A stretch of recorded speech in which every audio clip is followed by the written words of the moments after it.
What does an NBA player training a jump shot, a rescue dolphin catching a live fish, and a stressed out student blindly guessing on a true-false stats test all have in common? On the surface, absolutely nothing. But behind the scenes, in the world of statistics, they are governed by the exact same mathematical law. Seriously, think about it. During a recent season, a certain LA Clippers player had the highest field goal completion rate in the entire league, hitting 61.3% of his shots. Meanwhile, picture a trainer teaching a rescue dolphin to catch live fish. Right now, that dolphin is sitting at a 35% success rate. Despite being completely different scenarios, both of these can be perfectly predicted using something called the binomial distribution.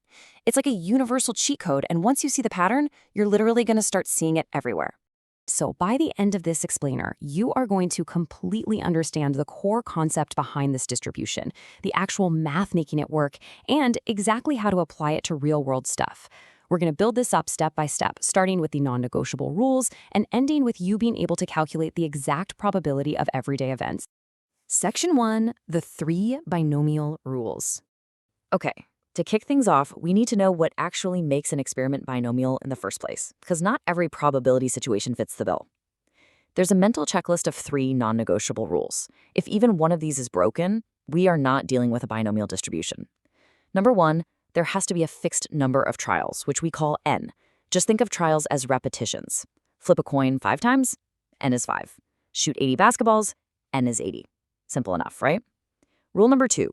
There can only be 2 possible outcomes for each trial. We just call these success and failure.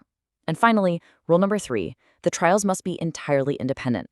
That means whatever happens in one trial has 0 effect on the next. Every single time that Clippers player takes a shot or that dolphin tries to catch a fish, the baseline probability stays exactly the same under identical conditions. Moving right along to Section 2, decoding the variables. So now that we've got the rules down, we need to decode the variables we use to actually measure these things. And hey, wait, this is a huge point of confusion for a lot of people, so pay close attention to how we define success. In everyday English, success is obviously a good thing, but in statistics, success just means the specific outcome we are measuring actually happened. That's it. It can actually be something super negative. For example, say there's a 30% withdrawal rate from elementary physics at ABC College. If we're tracking withdrawals, then a student dropping the class is mathematically our success. The same gloomy logic applies to measuring, say, a 1.5% lifetime risk of developing cancer. Getting cancer is the success variable, simply because it's the specific outcome we're keeping tabs on. Now, to keep our math nice and clean, we use 2 letters for our 2 outcomes.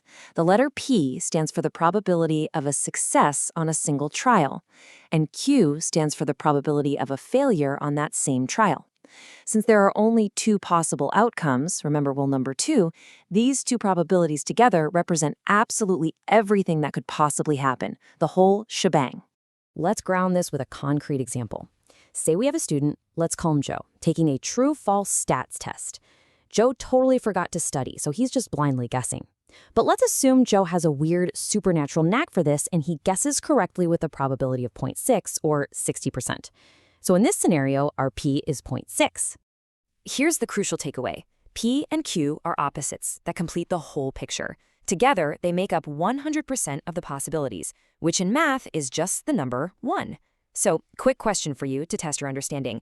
If P plus Q equals 1, and Joe's probability of success, our P, is 0.6, what exactly is his probability of failure, Q?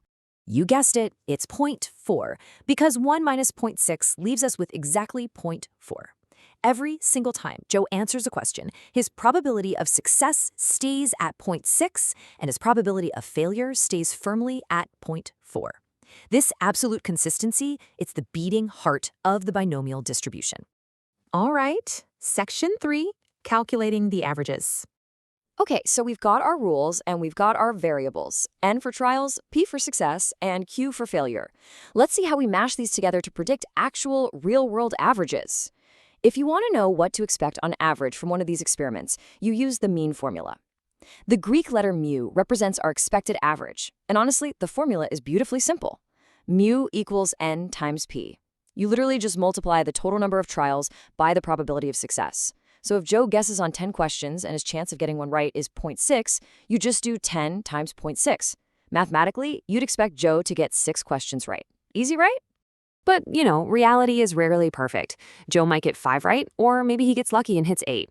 To understand how much the actual results might spread out from our expected mean, we use the standard deviation formula, represented by the Greek letter sigma.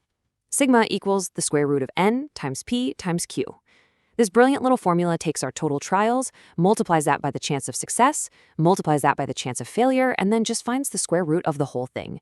What it gives us is a highly measurable, predictable range of normal fluctuation. Section 4. Real-world applications. Let's pull this out of the abstract world of letters and formulas and drop it right into reality, because the true power of this math is how incredibly universal it is. Just look at how diverse these statistical examples are. 65% of people pass the state driver's exam on the first try. 70% of stat students actually do their homework on time. And, as we mentioned earlier, there's a 1.5% lifetime risk of developing cancer in a specific population. These are completely different events. We're talking driving, studying, and human biology, yet they all follow the exact same binomial rules. 2 outcomes, fixed probabilities, independent events. It's practically magic. So let's test your understanding with that last very serious example. Imagine we grab a random sample of 200 people. If the lifetime risk, our p-variable, is 1.5%, which is 0.015, how many people in this specific group of 200 are mathematically expected to develop cancer? Think back to our mean formula for a second. The expected number is 3. You take our n, which is 200 people, and you multiply it by our p, which is 0.015. 200 times 0.015 gives us exactly 3.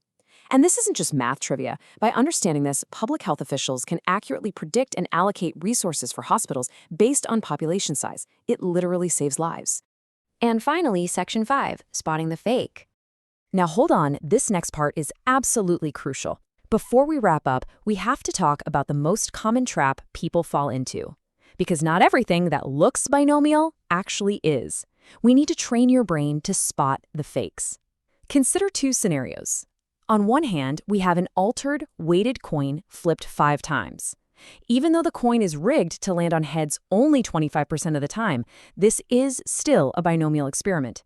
The flips are completely independent. On the other hand, say ABC College is choosing a student committee by drawing 2 names from a hat without replacement. This is not a binomial experiment. But why? What's the difference? Well, drawing a name without replacement totally shatters rule number 3, independence. Think about it. If you have 6 students and 10 staff members in a hat, the probability of drawing a student first is 6 out of 16. But if you draw a student and you don't put their name back, the hat literally changes. Now there are only 5 students left out of 15 total people. The probability shifted. That second draw is now highly dependent on the first draw.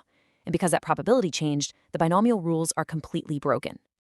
So there you have it.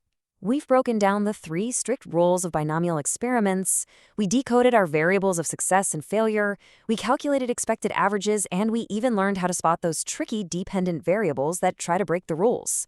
From NBA basketball courts to vital medical research, these hidden mathematical laws are constantly running in the background of our entire world. So knowing all this, how does probability govern the everyday decisions you make? Keep your eyes peeled for those